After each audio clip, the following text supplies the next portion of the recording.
Bom dia, munícipes! Bom dia, ouvintes que nos acompanham em mais um informativo da Prefeitura. Na edição de hoje, não teremos notícias e nem comunicados devido à questão da relevância de nossa entrevista, que acabamos utilizando todo esse espaço para trazer para vocês informações referentes à influenza aviária, um assunto que está bastante em pauta e trazendo bastante preocupação para o mundo inteiro. E para falar um pouco mais sobre esses detalhes, eu entrevistei a médica veterinária oficial da SIDASC, Tatiane Albuquerque. Confira na sequência a nossa conversa. Bom dia, Tatiane. Seja bem-vinda aqui ao nosso informativo. Primeiro, quero te agradecer por aceitar o convite de estar repassando essas informações de um assunto que é bastante delicado, mas é de grande relevância, de grande importância, que é a questão da influenza aviária. Gostaria que você explicasse um pouco o que é essa influenza e por que ela está assim tão em foco, tão em pauta nos últimos dias. Bom dia, Luan, tudo bem? A influenza aviária, ela é uma doença que ela é viral, um vírus naturalmente presente em aves silvestres, principalmente aves migratórias aquáticas. Só que aí, quando essas aves aquáticas migratórias entram em contato com as nossas aves domésticas, elas podem transmitir esse vírus. E até então, as aves silvestres migratórias aquáticas, elas não desenvolvem a doença, elas têm o vírus no seu organismo, elas são portadoras desse vírus e quando elas entram em contato com as aves domésticas, elas transmitem esse vírus, daí sim as aves domésticas vêm a ter os sinais clínicos, mortalidade, que é a nossa preocupação. E por que a gente tem focado tanto na questão da influenza aviária?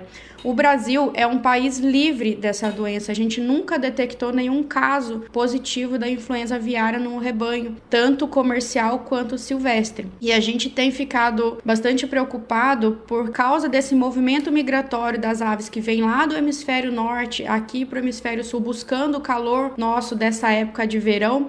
Elas entram em contato com as nossas aves domésticas e acabam transmitindo essa doença. E a gente tem visto casos positivos nos países vizinhos nossos aqui. Então, no começo do ano, a gente tinha casos no Peru, no Equador, no Chile, Venezuela, Colômbia, e quando foi começo de fevereiro, a gente teve casos positivos na Argentina e no Uruguai. Então, atualmente, somente Brasil e Paraguai não têm ainda caso positivo dessa doença. O restante da América do Sul, países da América Central e também América do Norte, todos com casos positivos, além de Europa, partes da Ásia, partes da África também. Então é uma doença que ela está mundialmente espalhada, mas que até então o Brasil ainda não detectou. E a nossa função, a nossa preocupação é que essa doença não entre mesmo. Então a gente precisa controlar e evitar essa doença entrar no país. Em questão de planos de contingência, o que a SIDASC, assim como todos os outros órgãos, estão planejando, estão projetando para evitar que essa doença entre aqui em nosso país? A principal medida que a gente tem que tomar para controlar, para prevenir a entrada desse agente no nosso país são seguir medidas de biosseguridade, como, por exemplo, acesso restrito às propriedades, as aves ficarem isoladas, fechadas em cercas e em telas, telas de no máximo 1 polegada para evitar que as aves silvestres tenham contato com as aves domésticas. Entrada de veículo, sempre desinfetar o veículo, porque os pneus dos veículos podem carregar esse organismo de uma propriedade para outra. No manejo dos animais, as pessoas, os trabalhadores, se possível, trocar de roupa, trocar de sapato, lavar bem as mãos ao entrar na granja ou no galinheiro, ao sair da granja e do galinheiro também, evitar que pessoas estranhas tenham contato com as aves. São medidas simples, mas que protegem as nossas aves domésticas da entrada desse agente. A gente espera que não aconteça, mas a gente precisa falar se chegar a positivar algum caso. Poderia falar um pouco dos sintomas e também de quais são as medidas adotadas a partir da positivação desse caso? O primeiro indício de que pode ser influenza aviária é uma mortalidade excessiva e súbita nos animais. Então, de repente, do nada, sem causa aparente, morre 10% do total de animais que tem ali. Isso pra gente já é bastante preocupante. Então, em menos de 72 horas, 10% das aves do galinheiro que estava lá ou do próprio galpão de aves comerciais, isso pra gente já é um indício bastante forte que pode ser sim influenza influenza aviária. Em relação aos sinais clínicos que as aves podem vir a apresentar, então a gente vai ver dificuldade respiratória, dificuldade de locomoção, diarreia, edema de face, né? Então os animais ficam bastante edemaciados, inchados, corrimento nasal, corrimento ocular, elas respiram com o bico aberto, asas caídas. Outro sintoma bastante característico, barbelas, os pés das aves, a crista fica inchada, fica roxeada, com hemorragia mesmo, sabe? Então são todos sinais clínicos bastante sugestivos de influenza aviária. Poedeiras vão parar de produzir ovos, às vezes os ovos vão estar mal formados,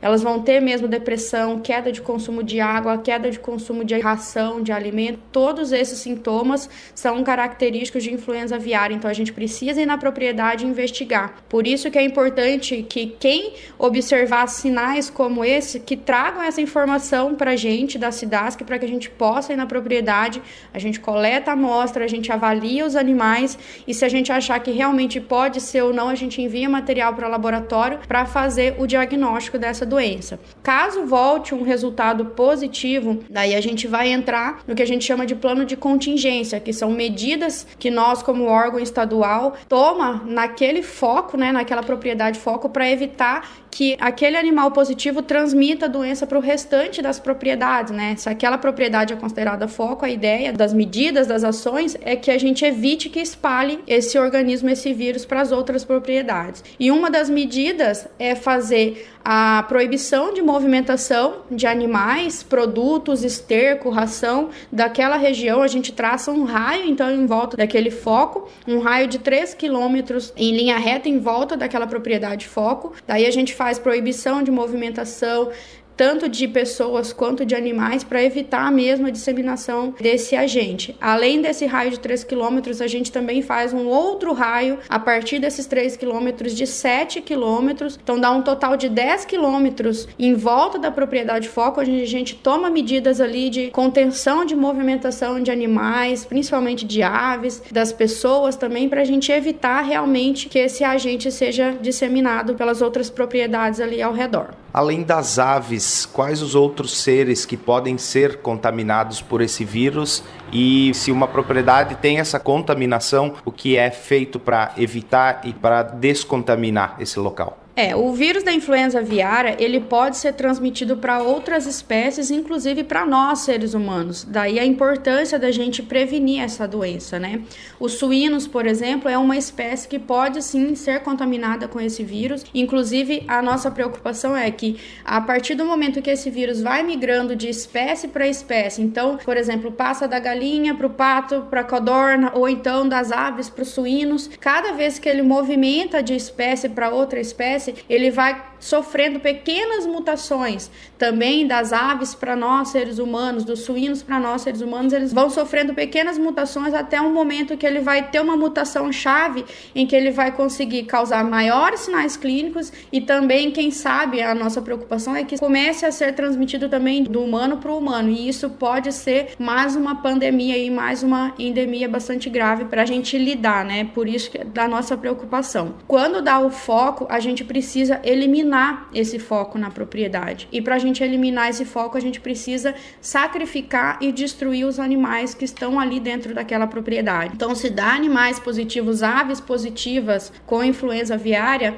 a medida que é respaldada em lei que a gente precisa tomar é o sacrifício sanitário das aves presentes naquela propriedade. Então, qualquer ave presente naquela propriedade, a gente faz o sacrifício delas, a gente faz a destruição através do enterramento em vala profunda, e aí, a partir do momento que a gente eliminou todos aqueles animais, a gente vai seguir com a limpeza e desinfecção de toda a propriedade. Então, toda a instalação que teve contato com as aves, ela vai passar por rigorosa limpeza. Então, todos os equipamentos vão ser desmontados, vão ser lavados, vão ser desinfetados, lonas, bebedouro, comedouro, a cama, os estercos, os restos de ração vão ser destruídos junto com os animais, enterrados na vala, para a gente realmente eliminar eliminar qualquer possibilidade desse agente permanecer ali naquele ambiente. A partir do momento que a gente faz, então, essa desinfecção após a eliminação dos animais positivos, a gente entra com aves sentinelas, né, que são algumas aves que a gente coloca naquele ambiente durante um período aí aproximadamente de 21 dias, e dali a gente vai fazendo coletas de amostras a cada semana para verificar se ainda aquele agente está presente naquele ambiente. A partir do momento que a gente verifica que passou os 21 dias, que é o prazo em que esse vírus ele tem para infectar um animal e começar a aparecer os sintomas, passou então esses 21 dias, a gente não detectou a agente mais no ambiente, daí a gente considera que aquele foco foi eliminado, daí a gente consegue então começar a liberar a movimentação, enfim, e começar a repovoar aquele ambiente com aves novas. Falando da questão do risco do contágio, quais são as propriedades hoje que possuem esse maior risco, essa maior possibilidade de receber esse vírus? Na verdade, o risco, ele é para toda a propriedade, mas a gente tem se preocupado bastante com aquelas propriedades que tem as galinhas criadas no fundo de quintal, as galinhas de subsistência que a gente chama, porque uma granja comercial, ela já tem as questões de biossegurança, ela faz a infecção dos veículos ao entrar, tem roupa própria para usar, os galpões são telados, são cercados, então já são medidas de biossegurança que já são feitas naturalmente na rotina desse tipo de propriedade. A nossa preocupação é com aqueles animais criados soltos, né, que são as galinhas de fundo de quintal, que têm acesso livre a águas, a alimentos, que não têm proteção, que têm acesso às aves silvestres, principalmente aquelas propriedades que têm próximos lagos, lagoas, açudes, porque aí vem aquela ave migratória aquática, ela tá ali naquele ambiente que pode estar contaminado e aquela galinha do fundo de quintal tá ali em contato com ela. Então, a nossa preocupação hoje é justamente esse tipo de propriedade que cria as galinhas soltas. Inclusive, no início de março, a Secretaria da Agricultura lançou uma nota técnica solicitando que quem cria aves com acesso a um ambiente externo, que fechem essas aves em um ambiente com tela de no mínimo 1 polegada, que feche ela em algum local para ela não ter acesso a outras aves, principalmente aves silvestres, como eu disse, né? Mas também tentar separar aves por espécie, não deixar espécies diferentes juntas num local só, né? Então, o ideal agora, como medida de realmente tentar evitar que essa doença entre no nosso país, seria mesmo fechar essas aves de fundo de quintal num ambiente onde elas não tenham acesso a outras aves e que a alimentação fique protegida, a água fique protegida desses passarinhos, dessas aves silvestres, principalmente essas aquáticas. Além disso, tomar medidas também como trocar pelo menos o sapato, se possível trocar a roupa para entrar no galinheiro para cuidar das aves, né? No sair, então, lavar bastante as mãos, tanto antes quanto depois também, né? Para a gente tentar realmente evitar que essas propriedades, por mais que tenham poucas aves, né, que seja ali que entre o agente.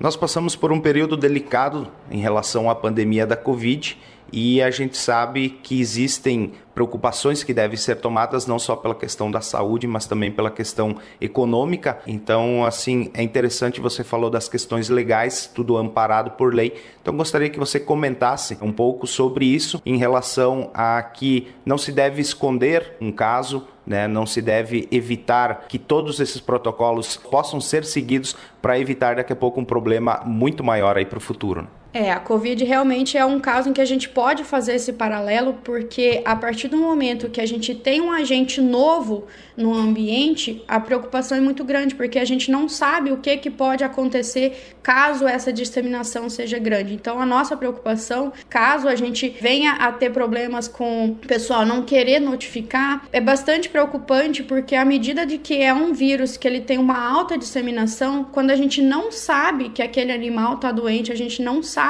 que tem aquele agente circulando, a disseminação é maior. Quando a gente sabe daquele caso, a gente toma as medidas que têm que ser tomadas, a gente contém a disseminação. A partir do momento que a gente não tem a informação de que esse agente entrou no nosso plantel, entrou nos nossos animais domésticos, a chance dele disseminar e causar um estrago bastante grande, tanto a nível regional quanto estadual e até nacional, é bastante grande. A gente sabe que Santa Catarina é o segundo maior produtor exportador de carne de frangos do país. Então, à medida de que aqui a gente tem uma produção bastante significativa de carne, de aves, de ovos, se a gente tem um foco e a gente não fica sabendo, a disseminação para outros estados, outras regiões e até para outros lugares do mundo é bastante preocupante. À medida também de que quando a gente tem animais positivos, o próprio comércio, né, desses animais, desses produtos fica prejudicado, a exportação fica prejudicada, o comércio fica prejudicado. Então a gente precisa realmente que os produtores tenham essa consciência que se a gente não sabe, a disseminação do agente vai ser maior e o estrago muito maior também.